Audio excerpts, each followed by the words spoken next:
सीढ़ी तक ही पहन कर जाए, ऊपर सीढ़ियों के नहीं।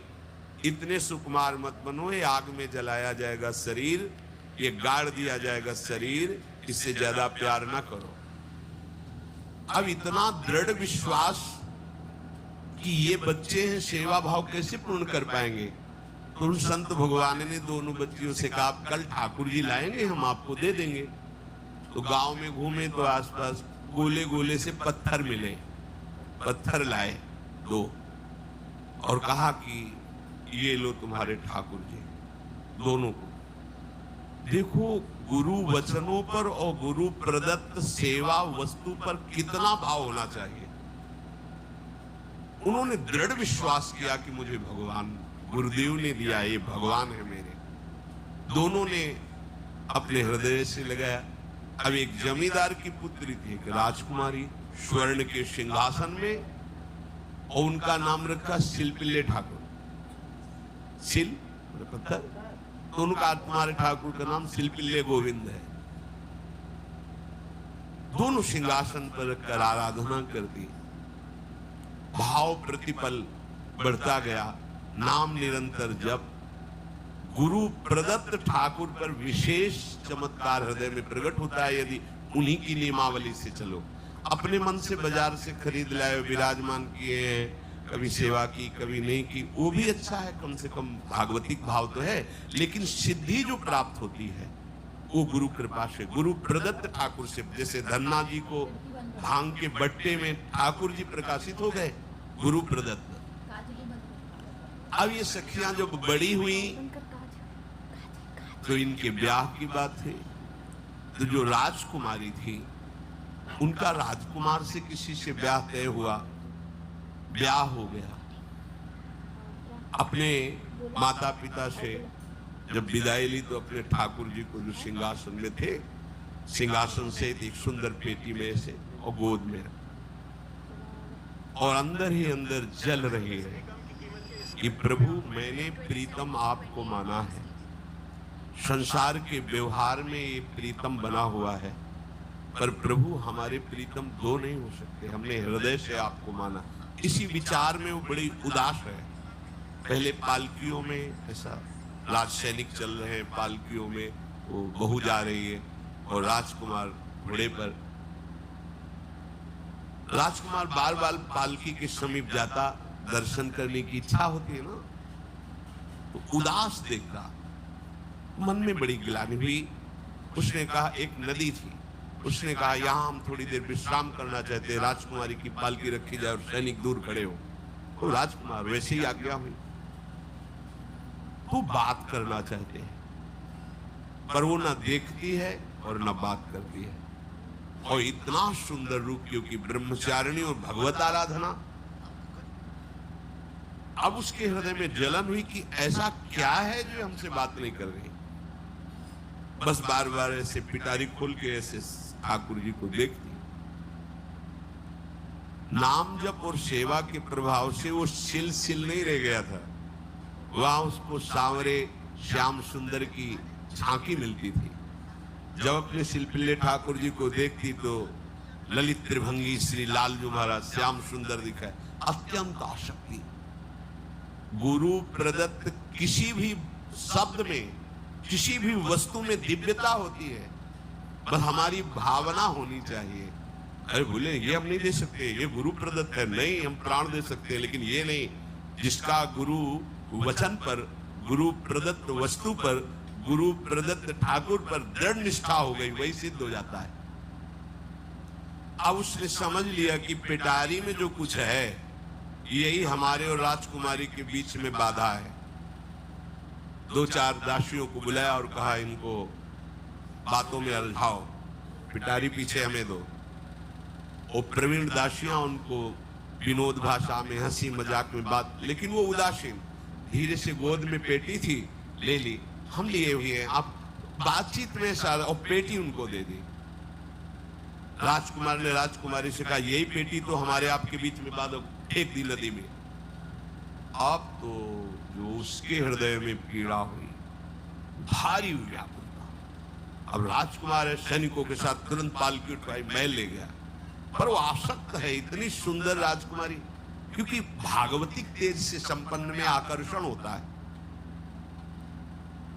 राजकुमारी ने कहा, यदि हमारे ठाकुर नहीं तो मैं नहीं। आज से अन्न जल त्याग, प्राण त्याग दूंगी अगर हमारे ठाकुर जी हमारे समीप नहीं तो। आज से अब एक बूंद पा कैसे पिए? अपने ठाकुर को भोग लगा के पाला है और ठाकुर जी फेंक दिए गए। भारी व्याकुलता, जैसे मीरा जी कहते, दृश्य बिन दुख न लागे है, न रात में नींद है न दिन में अन्न जल है, व्याकुलता। अब भयभीत हो गया राजकुमार। पूरा महल इस विषाद से हो गया कि अगर नवीन राजकुमारी प्राण त्याग देती है तो क्या होगा लोक समाज में। ये अभी नवीन राजकुमारी गई, ये लोग ऐसे निर्दयी है कि ऐसा व्यवहार किया कि उसने प्राण त्याग दिया। राजकुमार घुटने में आ गया, घुटने टेक कर राजकुमारी से कहा, मैं तुम्हें दुखी नहीं करना चाहता, पर मैं तुमको छोड़ भी नहीं सकता। अब हमें आप वो उपाय बताओ जिससे आप मुस्कुरा दो, आप प्रसन्न हो जाओ। उनका, हम अपने ठाकुर के बिना जीवित नहीं रह सकते। यदि आप हमें जीवित देखना चाहते तो हमारे ठाकुर जी लाके दो। पारिवारिक जनों के साथ राजकुमार उस नदी के तट पर गए और राजकुमारी से कहा, तुम्हें इतना प्रेम ठाकुर जी से, तो तुमसे ठाकुर जी कितना प्रेम करते हैं? अगर तुमसे ठाकुर जी प्रेम करते हैं तो मुझे प्रमाणित कर दो, तो मैं जीवन भर तुम्हारी आज्ञा में रहूंगा। अच्छा, तो तुम ये देखना चाहते हो कि ठाकुर जी हमसे कितना प्रेम करते हैं? हाथ फैलाया और आर्त भाव से पुकारा, गोविंद अब आपके बिना मैंने जीवित नहीं।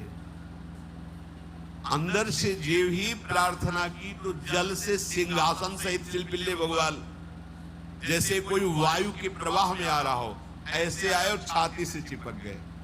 पूरा परिवार राजकुमार ये देख रहा था, हृदय से ठाकुर जीवन भर के लिए दासत्व स्वीकार कर लिया और कहा, जैसी आप आज्ञा करोगे। जैसे मीरा जी, जब राणा जी से ब्याह हुआ तो प्रथम मिलन की रात में मीरा जी ने कहा, सावधान, तुम हमारे पति नहीं हो, मेरा सुहाग गिरधर से है, श्याम सुंदर ही मेरे पति हैं। व्यवहार में तुम पति बने हो, यदि हमारी बात समझ पा रहे हो तो जीवन में कभी हमारा स्पर्श मत करना। ये जीवन केवल गिरधर के लिए, दूसरे के लिए नहीं। उतर गए शैया से और जैसे सेवक होता है, बोले, अहो भाग, मुझे सौभाग्य मिला कि इतनी महाभाग्यवती की सेवा करने का। एकांत में मैं सदैव तुम्हारे शिष्य की तरह बर्ताव करूंगा, पर समाज में तुम्हें बहू की तरह बर्ताव करना होगा, नहीं तो लोग जीने नहीं देंगे। समाज में पत्नी की तरह और एकांत में गुरु शिष्य के। तुम हमारी गुरु होगी और हमसे। ऐसा ही बर्ताव राणा ने, ऐसा ही उस राजकुमार ने। हमारी भागवतिक निष्ठा ऐसी होनी चाहिए कि जो गुरु जी ने मंत्र दिया है, जो गुरु जी ने उपासना दी है, उसमें दृढ़ विश्वास होना चाहिए। हमारे अंदर किंचन मात्र फिसलाव नहीं होना चाहिए। और आ गए जो महामहिम सूत्र है, जब तक हमारा मन प्रभु में समर्पित ना हो जाए तब तक पाप होने की संभावना होती है। बड़े बड़ों से चूक हो जाती है।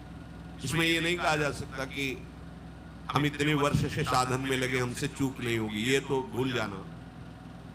बड़े बड़ों से चूक करवा देना माया का कार्य होता है, पर जिनका मन प्रभु को समर्पित हो गया है उनसे चूक नहीं हो सकती। इसलिए जो अगला सूत्र वर्णन किया कि जितने भी पापाचरण होते हैं वो सब मेरे से होते हैं, ऐसा उपासक दृढ़ निश्चय करे।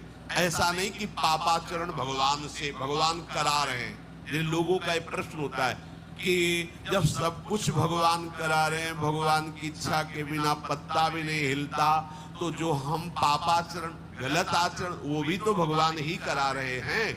इस विषय को समझना। आज के समाज का जो मानसिक स्तर है, जब हम त्याग की बात करते हैं कि गंदे आचरण नहीं करने चाहिए, तो जो समझाया जाता है, जो समझ है आज की आधुनिक, वो ये समझ है कुछ ऐसे जनों ने ये निर्धारित भी किया है कि बहुत भोग कर लेने पर फिर समाधि की प्राप्ति होती है। अगर ऐसा होता तो लाखों लोग समाधि को प्राप्त होते, लाखों लोग बिना साधना के। क्यों? बचपन से लेकर के पूरे जीवन तक भोग ही भोग रहे, सब समाधि में पहुंच जाते हैं। प्रायः सबके दिमाग में बात बैठी है कि अगर हम भोग ले तो हम मन को समझा सकते हैं, लेकिन आप बात अनुभव की समझ लीजिए कि आप भोगने के लिए जो ही गए तो मन के गुलाम बन करके गया, वो कभी तुम्हें मुक्त होने का अवसर नहीं देगा। और आज तक किसी ने भी ऐसा नहीं कहा भोग भोगने के बाद कि आज के बाद मैं प्रण करता हूं, मैंने जान लिया कि इसमें सुख नहीं है, आज के बाद कभी भोग नहीं भोगूंगा। कभी किसी ने नहीं कहा। सबको इस दलदल में गिरने के बाद सदगुरु या भगवान ने ही निकाला है, स्वयं आज तक कोई निकल नहीं पाया, कोई नहीं निकल पाया। ये ऐसा दलदल है। पर लोगों की भ्रांति रहती है कि जो मेरा मन जिन भोगों के लिए लालायित हो रहा है, उन भोगों को खूब भोगूं, फिर बाद में अनुभव जब हो जाएगा तब हम इनका त्याग करके फिर भजन मार्ग में चलेंगे। जो भजन मार्ग में चलते हैं उनके मन में भी लगा रहता है कि अगर एक बार भोग लूं तो मन को समझा तो सकता हूं। यह है आधुनिक सोच, यह है हमारे मानसिक सोच का स्तर। सब लोग देख लीजिए। अब भागवतिक सोच और शास्त्र सिद्धांत का जो मत है वो ये है, ये डंके की चोट से गाया गया है और इसी मार्ग में चल करके समाधि को प्राप्त हुए महापुरुष। एक भी कोई ऐसा समाधिस्थ महापुरुष बता दिया जाए विश्व में जिसने भोगों के भोगने के बाद समाधि को प्राप्त हुआ हो। जैसे हम भोजन कर लेते हैं तो लगता है कुछ नहीं, लेकिन 6 घंटे व्यतीत होते होते पर्चा बन जाएगा कि ये चीज फिर चाहिए खाने को। ऐसे ही कोई भोग भोगने के बाद कुछ क्षण के लिए उससे विरति हो जाती है, ठीक, लेकिन फिर कुछ मिनट होने के बाद फिर नई स्फुरना, नया संकल्प, नई क्रिया, नई भोग वासना सब हृदय में देख लो। इसके लिए किसी और से सलाह लेने की जरूरत नहीं। इसलिए ये जो संतों का मत है, शास्त्र का मत है कि भोगों के भोगने से भोग वासना दृढ़ होती है, कामना बढ़ती है, ना कि शांति मिलती है। लेकिन आधुनिकता में भोगों को भोगने से शांति मिलती है, ऐसी धारणा बनी हुई है और ये गलत है। और ये इतनी गलत हो जाती है कि हम हत्या करने लगते हैं, हिंसा करने लगते हैं, पूज्य जनों के साथ दुर्व्यवहार करने लगते हैं। आज तक भोगों में इति नहीं हुई।